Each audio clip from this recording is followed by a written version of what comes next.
చేస్తున్నాను. Welcome sir. అందరికీ నమస్కారం. నా పేరు కొమ్మెర అంకారావు, జాజియా నిక్నేమ్తో పిలుస్తారు. నా వయసు 43 సంవత్సరాలు. నా 11వ ఏట అడవుల్లోకి వెళ్ళిపోయాను.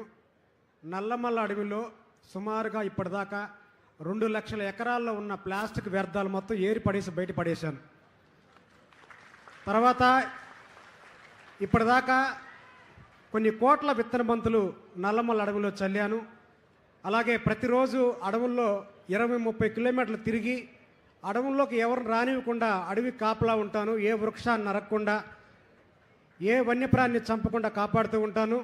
అలాగే అడవి ఫైర్ అవుతున్నప్పుడు, మంటలు ఉన్నప్పుడు వేసవిలో అడవుల్లోకి వెళ్ళి మంటలు అదుపు చేస్తూ ఉంటాను.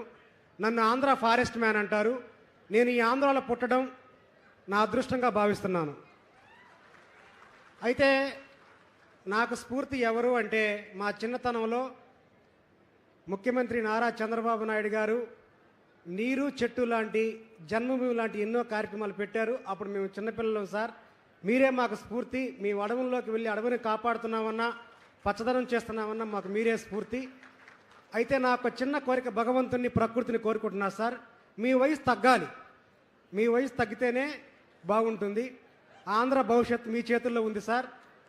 మీరు మాకు స్ఫూర్తి. అలాగే డిప్యూటీ సీఎం గారు, ఆయనకు మేము వీరాభిమానులు. అయితే ఆయన ఇప్పటికీ పదవి చేపట్టి 1 సంవత్సర కాలంలోనే అడవుల శాతం అనేది బాగా పెరిగింది. దీనికి ప్రత్యక్ష సాక్షి నేనే. ఎన్నో కార్యక్రమాలు, వారికి మడ అడవుల పైన ప్రేమ ఉంది. అడవులు, సామాజిక అడవుల పేరుతో ఇప్పటిదాకా ఎన్నో కార్యక్రమాలు చేపట్టారు. వారు చేయటం వల్లనే అడవుల శాతం పెరిగింది. మీ ఇద్దరు ఇలాగే చిరకాలం ఉండాలి సార్. కనీసం 30-40 ఏళ్ల పాటు మీరు ఇలాగ ఉంటేనే ఆంధ్ర భవిష్యత్తు బాగుంటుంది సార్. మీకు నిండు నూరేళ్ళ ఆయుష్ ఉంటుంది, అది ఖచ్చితంగా సార్. మీకు ఉంటుంది సార్. మీ ఇద్దరు 100 ఏళ్ల పాటు చరిత్ర పుటల్లో ఉంటారు సార్. ఇక నా యొక్క చిన్న విన్నపం ఏంటంటే, నల్లమల్ల ఫారెస్ట్ అనేది దేశంలోనే ఒక పెద్ద ఫారెస్ట్లో ఒకటి. క్రీస్తు పూర్వమే సిద్ధనాగార్జునుడు చైనా నుంచి, బర్మా నుంచి విద్యార్థులను తీసుకొచ్చి ఇక్కడ పాఠాలు చెప్పే చరిత్ర మన నల్లమల ఆంధ్రప్రదేశ్ది. అయితే ఇప్పుడు మనం దాన్ని విస్మరిస్తూ ఉన్నాం. దేశంలో వేగంగా ఔషధ మొక్కలు అంతరించిపోయే ఫారెస్ట్ నల్లమల ఫారెస్ట్ అయింది. కారణం ఏంటంటే, నల్లమల అంటే నల్లని కొండలు అని అర్థం. కానీ నల్లమల పేరు మాదిరిగానే ఆ నల్ల కొండలు ఇప్పుడు మలమలమాడుతూ ఉన్నాయి. ఎన్నో ఔషధ వృక్షాలు అంతరించిపోతూ ఉన్నాయి. అలాగే కుంటలు లేని కారణంగా అడవుల్లో బెట్టకు గురైపోయి చెట్లు పోవటమే కాకుండా ఆ చెట్లపైన ఆధారపడ్డ పక్షులు చనిపోతున్నాయి, వలస వెళ్ళిపోతున్నాయి, వన్యప్రాణులు చనిపోతున్నాయి. మనం చేయాల్సిన పని ఏంటంటే, కనీసం కొన్ని కుంటలు, జంతువులు తొక్కేసి కుంటలు అంటే అడవుల్లో ఎత్తైన కొండలపైన పడ్డ నీరు అనేది పల్లంగా వచ్చి కుంటగా ఏర్పడుతుంది సార్. ఈ అడవి జంతువులు ఈ తొక్కేసి కుంటలు మొత్తం పూడిపోయే పరిస్థితి వచ్చింది. ఉన్న కుంటలు మనకు చాలా కొత్త కుంటలు కావాలి, ఉన్న పూడిక తీయించాలి సార్. అది మీ ఇద్దరి ద్వారానే అవుతుంది.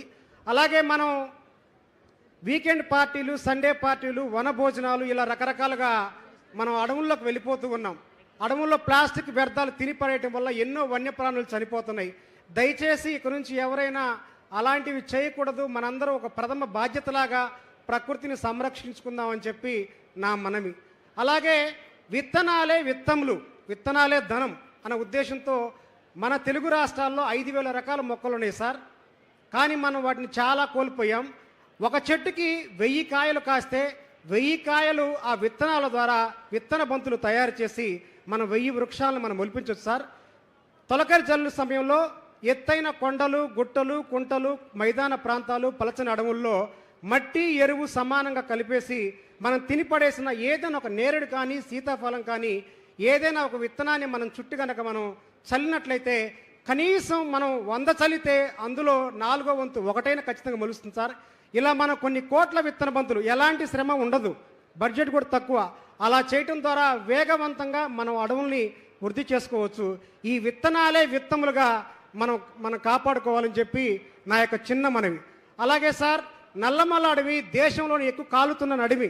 ఎందుకంటే వేసవి కాలంలో గొర్రెల కాపర్లు అవగాహన లోపం వల్ల కొత్త గడ్డి రావాలి అనే ఉద్దేశంలో ఎత్తైన కొండలకు ఎక్కేసి మంట పెడుతూ ఉంటారు మండు వేసవిలో. అవి తగలబడుతున్నాయి సార్. ఈ తగలబట్టడం వల్ల ఎన్నో రకాల ఔషధ వృక్షాలు కాలిపోవటమే కాకుండా ఆ వృక్షాల పైన పక్షి గూళ్ళు, చెట్టు తొర్రల్లో ఉన్న గుడ్డులు, అలాగే ఈ వృక్షాల మీద ఆధారపడ్డ కొండ ముచ్చులు, అడవి కోతులు, అలాగే దొచ్చుల్లో ఉండేవి అడవి తాబేళ్ళు, ఇవన్నీ కూడా చనిపోతున్నాయి సార్. దయచేసి ఒక బాధ్యతగా ప్రజల అభ్యర్థన, గ్రామాల్లో దీని ఒక ప్రచారం లాగా, ఉన్న గడ్డి తగలబెడితే కొత్త గడ్డి రాదు, గడ్డి ఎలాగైనా మొలుస్తుంది, తొలకరి జల్లు ఉద్దేశమే గడ్డి మొలవటం అనే కార్యక్రమాన్ని ప్రచారం చేసి అదొకటి కూడా ఆపేయాల్సిన అవసరం ఉంది సార్. అలాగే ప్రతి గ్రామాల్లో కూడా నర్సరీలు మనం ఏర్పాటు చేయాలి సార్. ఒక మండలంలో 15 గ్రామాలు ఉంటే 15 గ్రామాల్లో కూడా నర్సరీలు ఏర్పాటు చేయాలి. అందులో కూడా ఔషధ వృక్షాలు ఎవరైతే మన తాతల తండ్రులు మనం చేశారో దాన్ని ఆ వృక్షాలను కూడా మనం అభివృద్ధి చేయాలి సార్. నల్ల ఉమ్మెత్త, తెల్ల జిల్లెడు లాంటి ఎన్నో చెట్లని మనం ఆదరించాలి సార్. మరొక విషయం సార్, ఎవరికైనా సరే ప్రకృతి ప్రేమ కలగాలంటే ప్రకృతిని నిశితంగా పరిశీలించాలి సూక్ష్మ కోణంలో. ఎంత అద్భుతం అంటే ప్రకృతి అంటే, రేల చెట్టు అనే ఒక చెట్టు ఉంటుంది సార్. దీన్ని సంస్కృతంలో ఆరగ్వద అంటారు. రేల చెట్టుకి ఎప్పుడైతే పువ్వు పూస్తుందో ఖచ్చితంగా 45 రోజులు లెక్క పెట్టుకోండి, వర్షం గ్యారంటీగా పడుతుంది. పూర్వకాలంలో రైతులు రేల చెట్టుని చూసి పత్తి విత్తనాలు తెచ్చుకునేవాళ్ళు. అలాగే నేను ఒకరోజు అడవిలో వెళ్తున్నప్పుడు ఒక శతాధిక వృద్ధుడు కూర్చొని ఉన్నాడు. అబ్బా ఏ ఎండలు మనవడా అన్నాడు. తాత వర్షం ఎప్పుడు పడుతుందంటే దగ్గరలో మోదుగు చెట్టు ఉందా అన్నాడు. ఉంది తాత అంటే ఒక కాయ కొట్టి తీసుకొని రా అన్నాడు. నేను ఒక కాయ తీసుకొని వచ్చాను సార్. తీసుకురాగానే ఆయన కాయని చీల్చాడు. కాయలో ఒకే ఒక విత్తనం ఉంటుంది సార్, 3 పార్ట్లుగా ఉంటుంది. ఆయన చీల్చి ఖచ్చితంగా వర్షం 15 రోజుల్లో పడిద్ది అన్నాడు.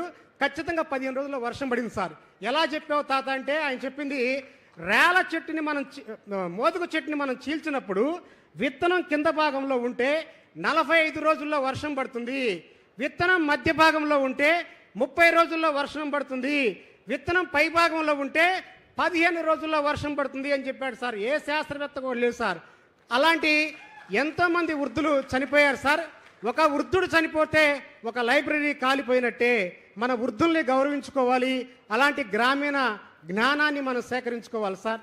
నాకు ఈ అవకాశం ఇచ్చిన ఆంధ్రప్రదేశ్ ప్రజలకి, అటవీ శాఖ అధికారులకి, ముఖ్య కార్యదర్శులకి, ఒక సామాన్య ఆంధ్ర ఫారెస్ట్ మ్యాన్ గుర్తింపు వచ్చిన నన్ను మీరు గుర్తించి ఇక్కడ దాకా తెచ్చినందుకు మరొకసారి మీ ఇద్దరికి కూడా మనస్ఫూర్తిగా హృదయపూర్వక పాదాభినందన సార్.